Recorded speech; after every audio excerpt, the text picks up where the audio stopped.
Game that went down to the last drive at Toledo. You've had a chance to look back. Impressions now of the Toledo game. It's not fun to lose, ever. It's not fun to lose close games. But some definite positive takeaways. I love our team. We believed we were going to win. We played really hard. We had our chances. Again, didn't make the plays. You can say throughout the game, but then just specifically too in the end, when it just comes down to it, to make the plays to win the game. And so, it's frustrating, it's disappointing. We knew that we were going to be in a tough stretch, and we are. We've had 4 games come down to basically the last play,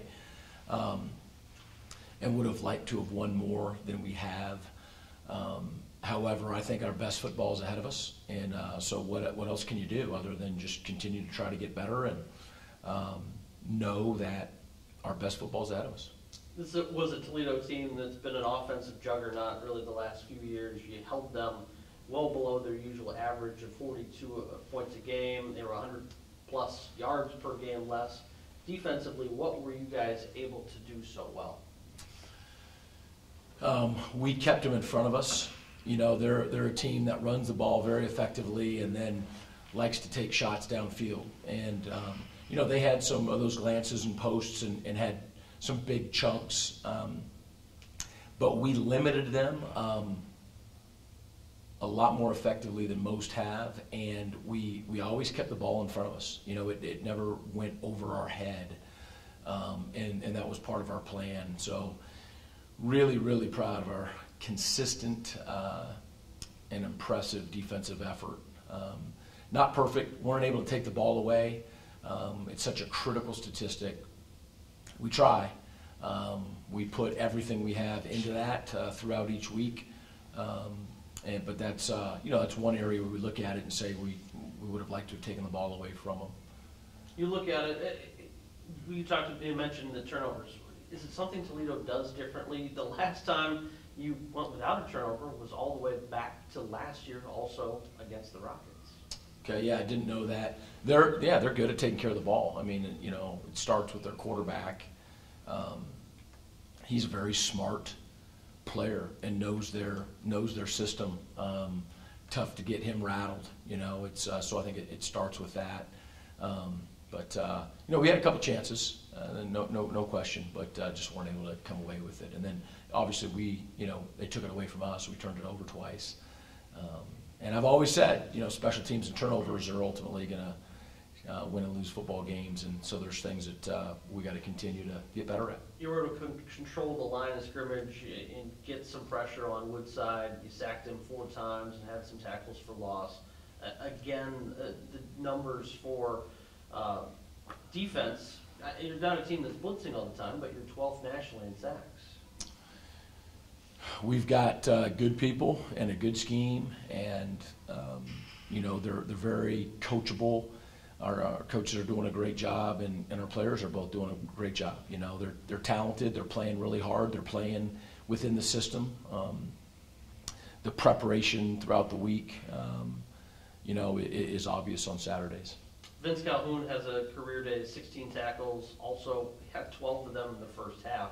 What was he able to do so well in that game? He's doing his job. He's doing his job.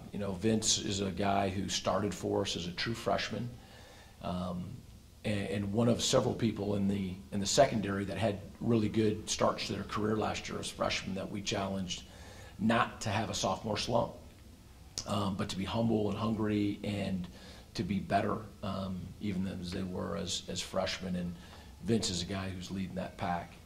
Offensively, you were able to move the ball, but again, consistency a bit of a struggle once you just weren't able to get those long, sustained drives going. Yeah, we look at the drive chart, and we have a couple of 3 and 4 play drives. Some of those get a negative yardage play here that just puts us behind the schedule and behind the chains and not able to come out of those. And then there's times where, we're getting some chunk yardage and moving the ball and going right through them. And, when I look back, it's almost, we're 5 days away from halfway through, the regular season, which is crazy. And we know we're capable because in every game we've done it. We've gone down the field. We've gone down the field and score in every game.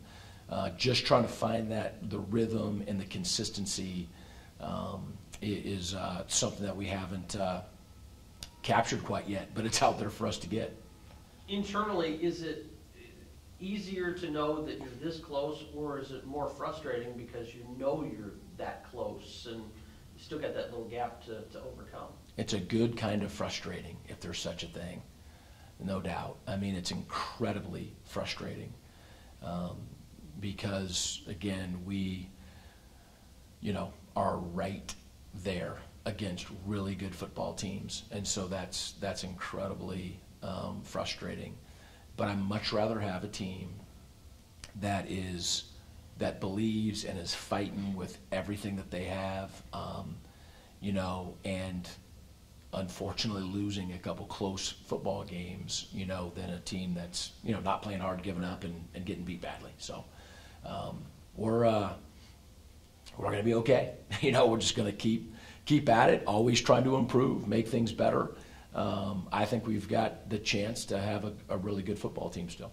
You wrap up a 3-game road swing heading to West Point, certainly a team you've faced before in your time here, but it will be Coach Nethery's first crack at it. Triple option is just something that it's not the easiest thing to prepare for. How do you guys do that on a week like this? You hope that you get more than 24 hours in a day, and then when you realize that as hard as we try to do that, you're not going to,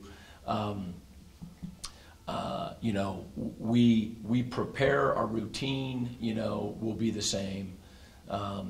However, within that routine, you have to spend more time on certain aspects of what they do, with their offense. And, we've spent time in the off season in preparation for this as well. Our staff's worked incredibly hard, and as our team. I mean, spring and summer and fall camp and the bye week and all of that, because it does come right in the middle of the year, and it is a bit abnormal.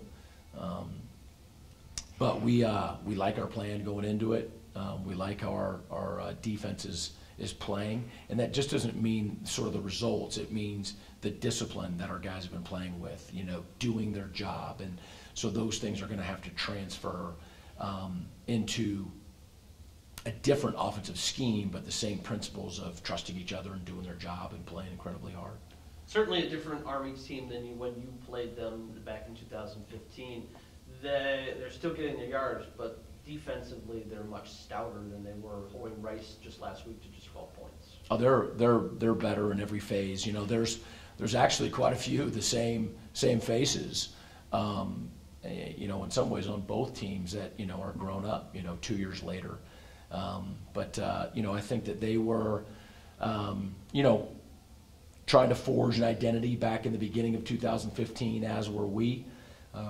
And then I think in some ways pretty similar in that I think last year was their breakthrough, and they've just continued to get better. It's going to be a great football game. I know it's not the game wise, but from a personal perspective, you get to go to Army, a place that certainly duty honor country. Do you talk to the kids any about that, going back to play at West Point, a place that's just really rich in history? We sure will. I think that, we've all known about it for really several years, but even just this year that we were going to go to West Point. I've never been. The 6 guys who were on the team prior to my arriving all got to play at Army, and we've had a couple coaches that have coached there. But we just hear incredible things about not only what the place stands for and the kind of people who attend the institution and whatnot, but even just the experience of a game day and being on campus, people say is phenomenal. So we're looking forward to that. And then last question, it wasn't totally Eastern related, but you look at a game like what Western and Buffalo had. I know Eastern's had games like in the past, but if you were in a situation like that, how do you even work prepare your team to have to go 7 overtimes? Yeah, there are things that right you can't prepare for, specifically. And I've never been in a seven overtime game, but you hope that the principles in which your program is founded on, your game plan was that week and whatnot, would endure, throughout an overtime. Obviously a super exciting game that got national attention, and I think it's indicative of our conference. I think, and I could be wrong, but I think every year there's a ton of parity, in our league, and I think that even in the outset of this conference season, I think that there's going to be a lot of parity.